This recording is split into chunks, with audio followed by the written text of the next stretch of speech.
सैनिक स्कूल में एडमिशन को लेकर ई काउंसलिंग से एडमिशन होने तक से रिलेटेड 5 छोटी छोटी लेकिन काफ़ी इंपॉर्टेंट बातें। इसमें से एक पॉइंट है उनके लिए इम्पॉर्टेंट जिनका सिलेक्शन अभी हो चुका है या जिनको सीट मिल चुकी है। बाकी के सारे पॉइंट्स शुरू फर्स्ट से लेकर 5th पॉइंट तक उनके लिए काफ़ी इंपॉर्टेंट होगा जो सेकेंड राउंड में जाने वाले हैं। इसलिए मेरा रिक्वेस्ट है कि आप लोग जरा इसको ध्यान से सुनिएगा।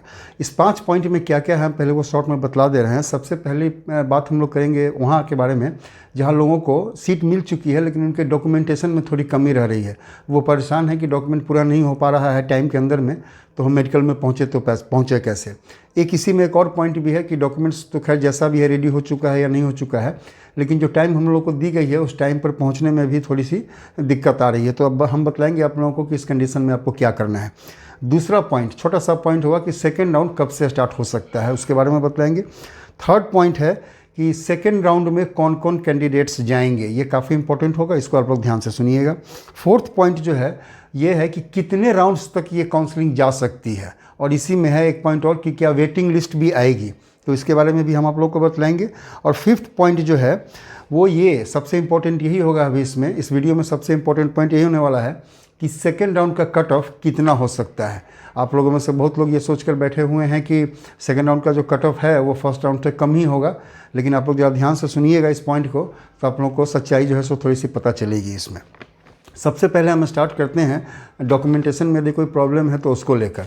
जो भी डॉक्यूमेंट की लिस्ट दी गई हुई है उसमें 14 डॉक्यूमेंट्स को रेडी करने के लिए कहा गया है। सारे कैंडिडेट्स के लिए वो 14 डॉक्यूमेंट्स अप्लीकेबल नहीं होंगे, कुछ कैटेगरी वाइज भी हैं, तो 1 2 3 डॉक्यूमेंट किसी को कम भी हो सकता है। तो जनरली जो भी डॉक्यूमेंट्स हैं उसमें यदि कोई भी डॉक्यूमेंट आपको रेडी करने में प्रॉब्लम हो रही है या जो टाइम दिया गया है उसके अंदर में रेडी नहीं हो रहा है तो आप लोग उसके लिए टेंशन ना लें। हम एक चीज़ पहले ही बतला दे रहे हैं कि हमारे और आपके लिए हो सकता है कि ये पहली बार हो या दूसरी बार हो, लेकिन जो लोग वहाँ बैठे हुए हैं ना वो सालों से ऐसा काम कर रहे हैं, उनको पहले से ही पता है कि कितने कैंडिडेट्स अपने पेरेंट्स के साथ टाइम से यहाँ पहुँच पाएंगे, कितने को लेट हो जाएगा, कितने के डॉक्यूमेंटेशन में कमी आएगी, और कमी आएगी तो कौन कौन सा डॉक्यूमेंट कम हो सकता है। ये उन लोगों को लंबा चौड़ा एक्सपीरियंस है, इसलिए आप लोग टेंशन बिल्कुल ना लें। हम इसके बारे में आपको सजेस्ट करना चाहेंगे कि जो भी डॉक्यूमेंट्स आपके रेडी हो रहे हैं आप उन डॉक्यूमेंट्स के साथ जो टाइम आपको दिया गया है मेडिकल का, आप उस टाइम पर पहुंचने की कोशिश सबसे पहले करें। डॉक्यूमेंट रेडी करना आपकी पहली प्रायोरिटी नहीं होनी चाहिए, प्रायोरिटी में होनी चाहिए, लेकिन पहली प्रायोरिटी आपकी ये होनी चाहिए कि जो भी डॉक्यूमेंट्स हमारे रेडी हो रहे हैं उन डॉक्यूमेंट्स के साथ जो टाइम हमको दिया गया है मेडिकल का उस टाइम पर और उस वेन्यू पर हम निश्चित रूप से पहुँच जाएँ। यदि डॉक्यूमेंट्स आपके कम हो रहे हैं आप वहाँ पर जाएंगे, कोई टेंशन नहीं लेने की ज़रूरत नहीं है। जो वाइटल डॉक्यूमेंट्स हैं वो आपके पास होंगे ही। जैसे हम एग्जांपल के तौर पर बतला दे रहे हैं कैंडिडेट की आइडेंटिटी से रिलेटेड डॉक्यूमेंट, तो आधार कार्ड ये आपके पास होगा ही होगा या होना भी चाहिए। दूसरा है डेट ऑफ बर्थ से रिलेटेड, तो बर्थ सर्टिफिकेट ये भी आपके पास होगा। चौथा ले लीजिए कि कैटेगरी का सर्टिफिकेट, यदि कोई SC ST OBC से हैं या डिफेंस से हैं तो इससे भी रिलेटेड इसको प्रूफ करने के लिए ये डॉक्यूमेंट आपके पास होना चाहिए। फोर्थ डॉक्यूमेंट हो गया डोमिसाइल का, डोमिसाइल सर्टिफिकेट आपके पास निश्चित रूप से होना चाहिए। तो ये कुछ इंपॉर्टेंट डॉक्यूमेंट्स हैं, ये वाइटल डॉक्यूमेंट्स हैं और ये आप लोगों के में से मैक्सिमम के पास होंगे। तो जो मैक्सिमम वाइटल डॉक्यूमेंट्स हैं इसको आप लें, बाकी डॉक्यूमेंट्स को ही पूरी करने की पूरी कोशिश करें। लेकिन यदि नहीं हो पा रहा है तो जितने भी डॉक्यूमेंट्स आपके पास हैं आप उसको लेकर टाइम से पहुंचने की कोशिश करें। यदि किसी कारण से आप बहुत दूर हो रहे हैं, कहीं दूर का स्कूल अलॉट हो गया है, आप टाइम से वहाँ जो टाइम आपको दिया गया है यदि उस टाइम पर पहुँच पाने की स्थिति में आप नहीं हैं, कारण जो भी हो, तो एक जेन्युइन रीजन के साथ, जो भी आपका रीजन है आप उस रीजन के साथ और आप कब पहुँच रहे हैं इसके प्रूफ के साथ, जैसे आपने टिकट यदि करवाई होगी तो उसके टिकट का जो प्रिंट आउट है या जेरोक्स कॉपी है उसके साथ आप मेल करें उस स्कूल को जिस स्कूल में आपको सीट अलॉट हुई है कि इस रीजन से हम टाइम पर नहीं पहुंच पा रहे हैं, ट्रेन की अवेलेबिलिटी नहीं है या लॉन्ग डिस्टेंस है तो इसमें टाइम लगेगा, जो भी रीज़न है आप उस रीजन के साथ उस स्कूल को निश्चित रूप से जल्दी से जल्दी मेल कर दें। और जो भी आपका शेड्यूल है उसमें आप जल्दी से जल्दी उस स्कूल में जो भी डॉक्यूमेंट आपका रेडी है आप वहाँ पहुँचने की कोशिश करें। वहाँ पर बिल्कुल आपको हेल्प करने के लिए ही लोग बैठे हुए हैं। आप बिल्कुल ऐसा ना सोचें कि डॉक्यूमेंट में कमी रह जाएगी तो आपके बच्चे को उसी समय राइट अवे बाहर कर दिया जाएगा। वो बहाना खोजने में नहीं बैठे हुए हैं कि हमको कोई बहाना मिले और हम बच्चे को बाहर कर दें। काफ़ी कोऑपरेटिव लोग होते हैं, उनको पता है कि किस डॉक्यूमेंट में कमी हो सकती है। तो जो वाइटल डॉक्यूमेंट्स हैं वो आपके पास होंगे ही होंगे, आप उसको लेकर जाएँ। और जो डॉक्यूमेंट्स में कमी है, यदि बाकी प्रोसेस कंप्लीट होता है, यदि बच्चा मेडिकली फिट होता है, जो डॉक्यूमेंट्स आपके पास हैं वो यदि सही पाए जाते हैं, तो जो डॉक्यूमेंट्स बच गए हैं उसके लिए आपको निश्चित रूप से वहाँ टाइम मिल जाना चाहिए कि आपको हम टाइम दे रहे हैं, आप इस टाइम फ्रेम के अंदर में जो बचे हुए डॉक्यूमेंट्स हैं उनको आप सबमिट कर दें। तो डॉक्यूमेंट्स से रिलेटेड अल्टीमेटली हम यही कहना चाहेंगे कि जो भी डॉक्यूमेंट्स आपके पास हैं, अवेलेबल हो रहे हैं, मैक्सिमम को आप पूरी करने की कोशिश करें।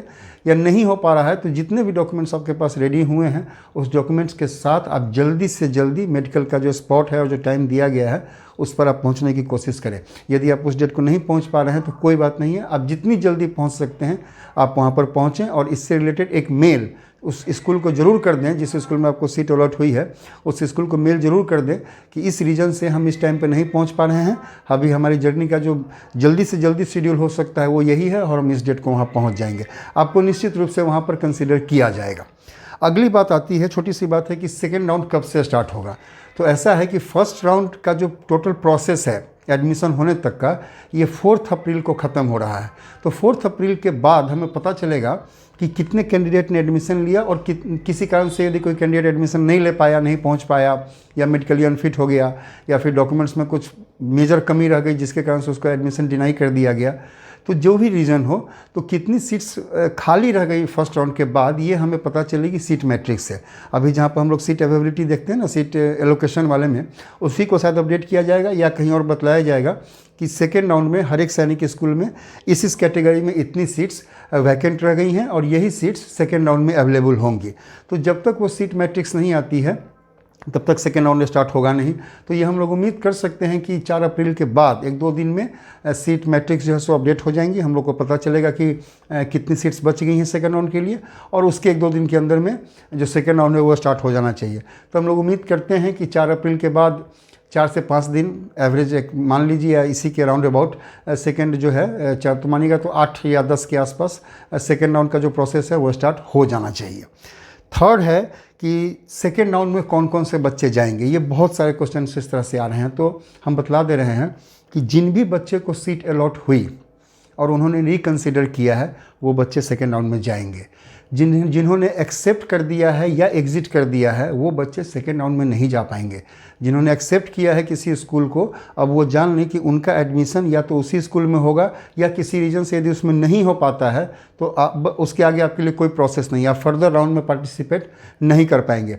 एटलीस्ट अब तक तो यही रूल है। तीसरी एक और बात बतला देते हैं, यदि किसी ने कोई भी ऑप्शन अब तक सेलेक्ट नहीं किया है, उसको सीट अलॉट हुई लेकिन ना ही उसने एक्सेप्ट किया, ना ही रिकन्सिडर किया है और ना ही एग्ज़िट किया है, तो सिस्टम बाय डिफ़ॉल्ट आज 23 तारीख का जो लास्ट डेट दिया हुआ है, डेडलाइन होते ही, डेडलाइन जो दी हुई है वो ख़त्म होते ही आपको बाय डिफ़ॉल्ट एग्ज़िट मान लिया जाएगा। और एक बार यदि आपको एग्ज़िट कंसीडर कर लिया जाता है तो फिर आप नेक्स्ट राउंड में पार्टिसिपेट नहीं कर पाएंगे। तो फर्स्ट राउंड में जिसको सीट मिली और जिसने रिकन्सिडर किया है वो सेकेंड राउंड में जाएंगे। जिनको सीट नहीं मिली है उनके पास तो कोई ऑप्शन था ही नहीं, वो बाय डिफ़ॉल्ट रिकन्सिडर्ड हो गए हैं और वो सेकेंड राउंड में अप्लाई कर पाएंगे। तीसरी कैटेगरी एक और बच्चे, कुछ और बच्चे वैसे हैं जो फर्स्ट राउंड में ना ही रजिस्ट्रेशन कर पाए, ना ही चॉइस फिलिंग कर पाए, या फिर उन्होंने रजिस्ट्रेशन तो कर लिया लेकिन चॉइस फिलिंग नहीं कर पाए। तो ऐसे सारे बच्चे भी सेकेंड राउंड में फ्रेश रजिस्ट्रेशन के लिए और फ्रेश चॉइस फिलिंग के लिए एलिजिबल होंगे। वो भी डायरेक्ट सेकेंड राउंड में जाकर अपना चॉइस फिलिंग या रजिस्ट्रेशन के साथ साथ चॉइस फिलिंग कर पाएंगे। उनके लिए कोई टेंशन नहीं है कि हाँ फर्स्ट राउंड में नहीं हुआ तो अब आगे नहीं हो पाएगा, ऐसी बात नहीं है।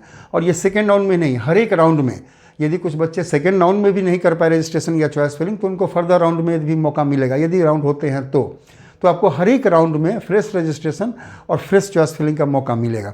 तो इतने तरह के बच्चे सेकेंड राउंड में जाने के लिए एलिजिबल हैं।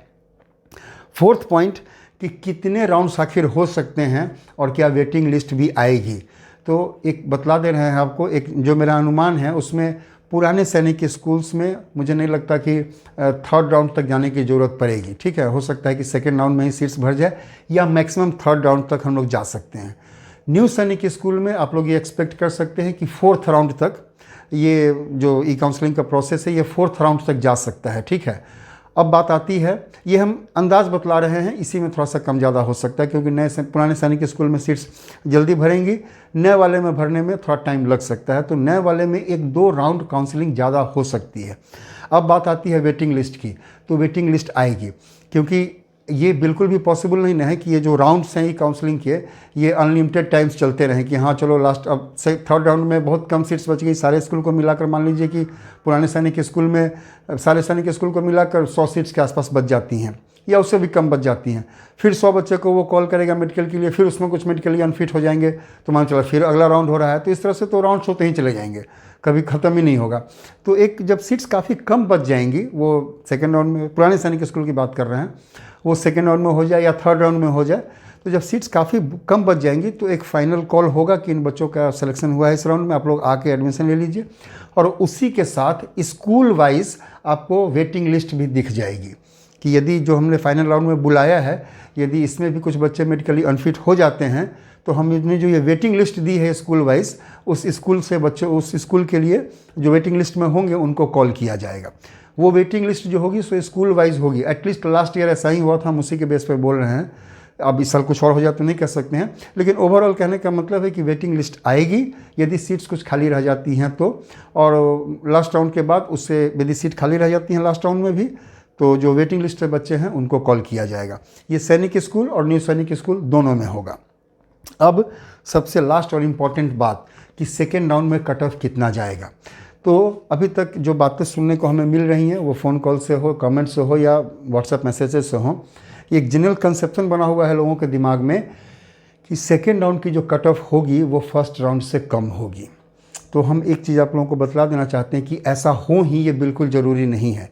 बिल्कुल ऐसी पॉसिबिलिटी है कि सेकेंड राउंड का कट ऑफ किसी किसी कैटेगरी में या मैक्सिमम कैटेगरी में सेकेंड राउंड का कट ऑफ फर्स्ट राउंड के कट ऑफ से ज़्यादा हो सकता है। इसके लिए हम छोटा सा आप लोगों को एक हिंट देना चाहते हैं कि आप लोगों को पता होगा कि बहुत सारे बच्चे ऐसे हैं जिनको नंबर ज़्यादा थे लेकिन उनका सिलेक्शन नहीं हुआ, और उसी कैटेगरी में कम नंबर वाले बच्चे का सिलेक्शन हो चुका है। ये किस बेसिस पर हुआ है इसकी जानकारी मुझे है, लेकिन इसकी जो जानकारी अभी मुझे है इसका कंफर्मेशन मेरे पास नहीं है। एक कॉमन मैन है और एक कॉमन मैन की कैपेसिटी में जितनी जानकारी हम ले सकते हैं उतनी जानकारी लेने की कोशिश करते हैं। ये जो मेरी जानकारी है कि ऐसा क्यों हुआ है, खासकर अदर स्टेट कैटेगरी में, कि कम नंबर वाले किसी स्टेट से बच्चे को सिलेक्शन हुआ है लेकिन किसी ऐसे स्टेट में जहाँ नंबर ज़्यादा था वहाँ से बच्चे का सिलेक्शन नहीं हुआ है। तो यदि कंफर्मेशन इसका मिल जाता है तो हम श्योरली बतलाएंगे कि ऐसा हुआ है। नहीं तो एक पॉसिबिलिटी के रूप में आप लोग को हम बतलाएंगे कि शायद इस तरह से सीट अलॉटमेंट हुई है जिसकी वजह से ज़्यादा नंबर वाले बच्चे को सीट नहीं मिली और कम नंबर वाले बच्चे को सीट मिल गई है। हम एक छोटा सा हिंट आपको देना चाहते हैं। हम बिहार से बिलोंग करते हैं तो आपको ये जानकर आश्चर्य होगा कि बिहार से यदि हम बॉयज़ कैटेगरी की बात करें तो बॉयज़ एससी और एसटी कैटेगरी के जितने भी बच्चे हैं अदर स्टेट कैटेगरी में ऑल ओवर इंडिया के किसी भी सैनिक स्कूल में इनको सीट नहीं मिली है। हम फिर से रिपीट कर रहे हैं कि बिहार के बॉयज़ जो एससी और एसटी कैटेगरी में आते हैं इनको किसी भी सैनिक स्कूल में सीट नहीं मिली है। जिनको सीट मिली है अदर स्टेट से उनके नंबर्स काफ़ी कम हैं, और बिहार के जो बच्चे एससी एसटी कैटेगरी में हैं उनको नंबर काफ़ी ज़्यादा हैं। कुछ रीज़न है इसका। सेकेंड राउंड में ये रीज़न जो है सो हो सकता है कि नहीं रहे, या रहेगा भी तो रीज़न यदि आप लोगों को पता रहेगा कि ऐसा क्यों हुआ है, तो ये जितने कम नंबर वाले बच्चे हैं जिनको सीट अलॉट नहीं हुई है, ये सेकेंड राउंड में जाकर वहाँ अप्लाई करेंगे और इनको उस समय सीट अलॉट होगी। तो इस समय यदि किसी एक कैटेगरी में, जैसे सपोज कीजिए महाराष्ट्र से एससी कैटेगरी में किसी सैनिक स्कूल में अदर स्टेट कैटेगरी में यदि उसको सीट मिली है और उसको नंबर है 235, तो बिहार से बहुत सारे ऐसे बच्चे हैं जिनको 250 से ज़्यादा नंबर है एससी कैटेगरी में और उनको सीट कहीं नहीं मिली है। नेक्स्ट राउंड में ये बच्चे अप्लाई करेंगे उसी स्कूल में। बहुत सारे बच्चे हैं, बच्चे की कमी नहीं है, ना ही नंबर वाले की कमी है। तो जहाँ जहाँ भी आपको 235 कट ऑफ दिख रहा है वहाँ पर कट ऑफ हाई हो जाएंगे।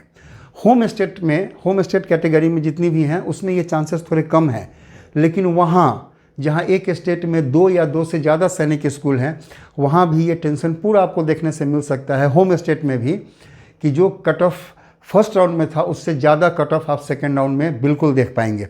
इसलिए आप लोग यदि ये सोच रहे हैं कि इस कैटेगरी में कट ऑफ जो है सो मेरी आपकी जो भी कैटेगरी है, यदि आप देख रहे हैं कि इसमें कट ऑफ 252 गया है और आपके कैंडिडेट को 251 नंबर है, और आप यदि ये सोच रहे हैं कि नेक्स्ट राउंड में बहुत ज़्यादा चांस है कि हो जाए, तो ये आप लोग बिल्कुल इस सोच पर ना थोड़ा सा आप लोग धैर्य रखें। ऐसा नहीं भी हो सकता है। हो सकता है कि 251 या 252 जो आप कट ऑफ देख रहे हैं और आपके बच्चे का 151 है, तो आप सोचे बैठे हैं कि एक पॉइंट भी नीचे आएगा तो हमारे बच्चे का सिलेक्शन हो सकता है। तो हो सकता है कि उस कैटेगरी में नेक्स्ट राउंड का जो कट ऑफ हो वो 252 से ऊपर जाकर 254, 253, 255 हो जाए। तो 50 तो आपके बच्चे के नंबर से और ज़्यादा वो ऊपर चला जाएगा। इसके बारे में एक डिटेल्ड वीडियो आप उम्मीद कीजिए कि कल तक हम लेकर आएंगे। उसमें इसके बारे में हम पूरी जानकारी देंगे कि क्यों सीट अलॉटमेंट में ऐसा हुआ है कि ज़्यादा नंबर वाले बच्चे का नहीं हुआ और कम वाले का हो गया है, वो भी जबकि 25% जो सीट कोटा है हर एक स्टेट का उसको मेंटेन करने के बाद भी ऐसा नहीं हुआ है। तो ये ऐसा क्यों हुआ है और कट ऑफ हाई हो जाएगा, इसकी भी पूरी डिटेल आप लोगों को हम बतला देंगे। तो ये सारी 4-5 पॉइंट्स थे जिसके बारे में हमने आप लोगों को बतलाया है। यदि इसके अलावा कोई और भी जानकारी आती है तो उसको भी लेकर जल्दी ही हम आप लोगों के सामने आएंगे।